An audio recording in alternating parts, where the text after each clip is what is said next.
ब्रह्मा के मुख से ब्राह्मण, भुजा से क्षत्रिय, जंघा से वैश्य और चरण से शूद्र।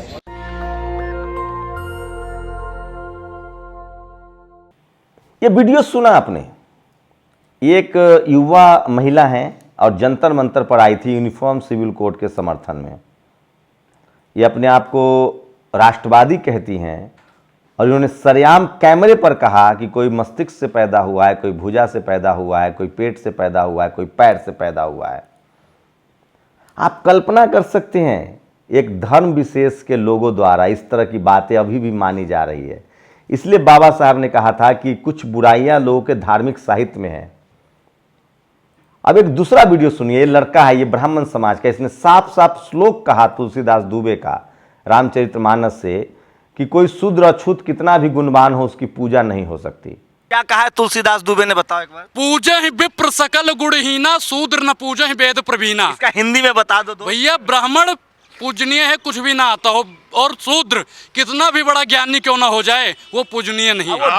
ब्राह्मण कितना भी बेवकूफ हो उसकी पूजा होनी चाहिए और मैं इसको मानता हूं। नमस्कार, मैं शंभू कुमार सिंह और आप देख रहे हैं नेशनल दस्तक।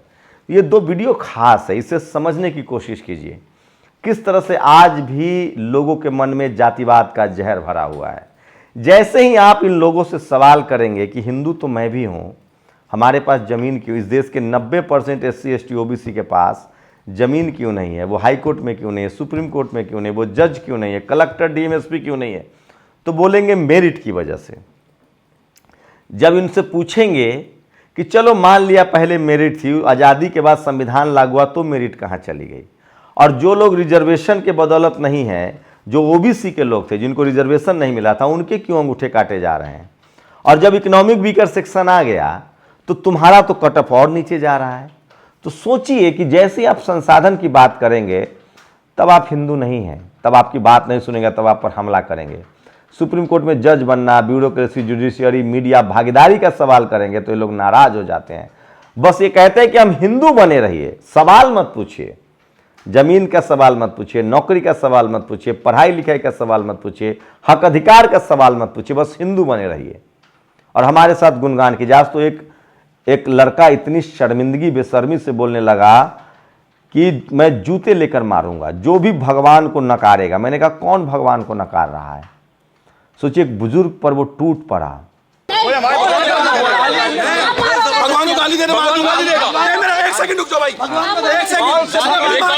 यहाँ पर जिसने अपनी माँ का दूध दिया भगवान को गाली दे, मेरे भगवान को गाली दे, पूछूंगा नहीं, मेरे भगवान को गाली। सारे झूठा देख लो, पूरे भारत में बोल रहा है किसी ने भगवान को गाली दी ना, सारे इतने पढ़ेंगे, सारे भगवान को गाली दोगे। तुम हो गए भगवान, अल्लाह नहीं है।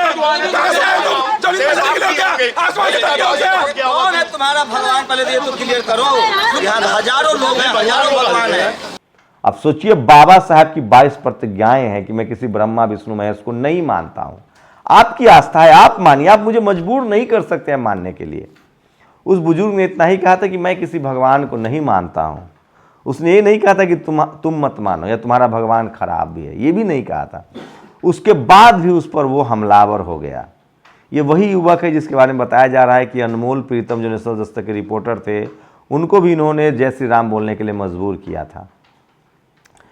तो सोचिए कि ये ताकत कहाँ से आती है, सत्ता का दम। सोचिए, आज इनकी सत्ता है तो जाति विशेष के लोग किस तरह से उग्र हो रहे हैं, हमलावर होते हैं। जब मुगलों का दौर था तो मैंने यही पूछा कि तानसेन कौन थे, बीरबल कौन थे। तुलसीदास दुबे ने पूरा मुगलिया दौर में रामचरितमानस लिखा, मुगलों के खिलाफ क्यों नहीं एक लाइन लिखा? जबकि उस समय भी कबीर, रविदास तमाम धार्मिक कर्मकांडों के खिलाफ दोनों के लिए बोल रहे थे। वो मुगल राजाओं के कर्मकांड के खिलाफ भी बोल रहे थे और वो मनुवाद के खिलाफ भी बोल रहे थे। कौन? कबीर बोल रहे थे, संत शिरोमणि रविदास जी महाराज बोल रहे थे, इसलिए वो महान है।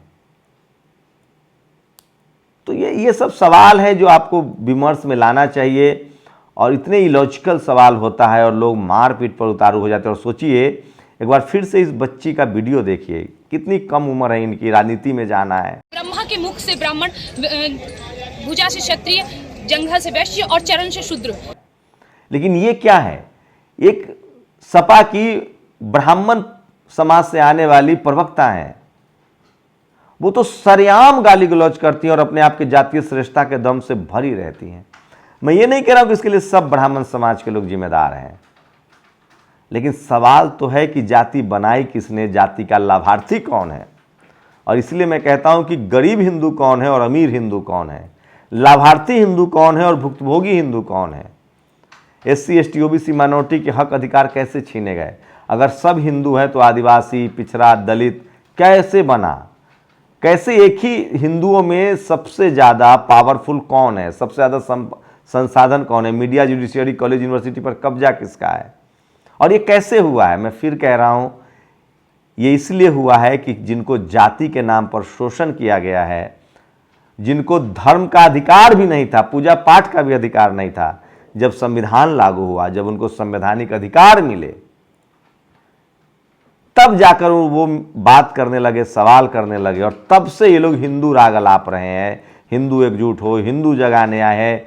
लेकिन जैसे ही SC ST OBC माइनॉरिटी के साथ अत्याचार होगा, अन्याय होगा, दलित, पिछड़े, आदिवासी हिंदू के साथ, और जब वो अपना अधिकार मांगेगा, चाहे वो इंदर कुमार हो, चाहे कार्तिक भील हो, सिस्टम उसको सपोर्ट नहीं करता है। मैं फिर कह रहा हूँ, इस देश में हिंदू मुस्लिम की कॉन्फ्लिक्ट हो सकते हैं, लेकिन इस देश में शोषण का आधार जाति है। इस देश में जाति के आधार पर schedule caste, schedule tribe, OBC के लोगों को शोषण किया गया है।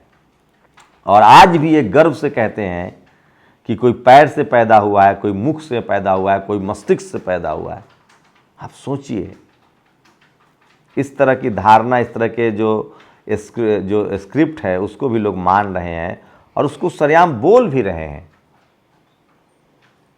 तो ये भी सुन लीजिए, और एक बार लास्ट उस बच्चे का भी वीडियो सुन लीजिए। युवा छात्र हैं, BA में पढ़ रहे हैं, वो कह रहे हैं कि ब्राह्मण चाहे जितना भी अवगुण से भरा हो, उसकी पूजा होनी चाहिए, और शूद्र और अछूत जितना भी गुणी हो, जिसको हम SC ST OBC कहते हैं, उसकी पूजा नहीं होनी चाहिए।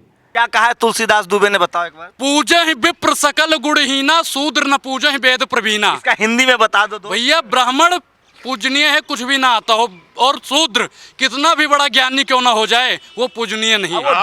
ये सब सोचिएगा जरूर। सवाल है कि ये लोग भारत माता की जय, राष्ट्र तोड़ रहे हैं, जो जातियों में बांट रहे हैं, जो जाति के नाम पर अपराध कर रहे हैं, जो धर्म के नाम पर अपराध कर रहे हैं, वो अपने आप को राष्ट्रवादी कहते हैं।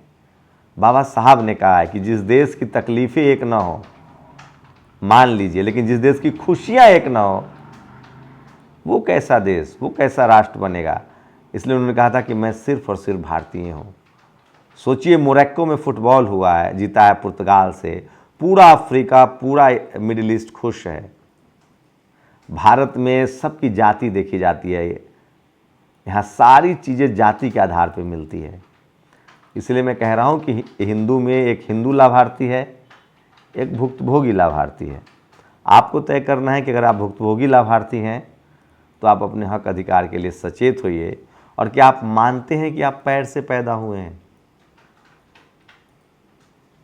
सबसे बड़ा सवाल है। उसी में अनमोल ने उसी जगह के कहा कि सर, कहीं ऐसा तो नहीं है कि पैर से पैदा हुए इसलिए मंदिरों के बाहर उनको जाने नहीं दिया जाता था। धार्मिक रूप से उन्होंने कहा, लेकिन सवाल है कि उनको स्कूल, कॉलेज, संसाधन, media, judiciary, college, university, bureaucracy से दूर रखा गया है। मेरिट कुछ नहीं होता है, मौका मिलना होता है। आपको मौका मिला या नहीं? मौका मिले तो पत्थर घिस जाता है पानी की बूंद से। अमिताभ बच्चन के बेटे अभिषेक बच्चन को मौका मिला था, सचिन तेंदुलकर को मौका मिला, विनोद कांबली को नहीं मिला।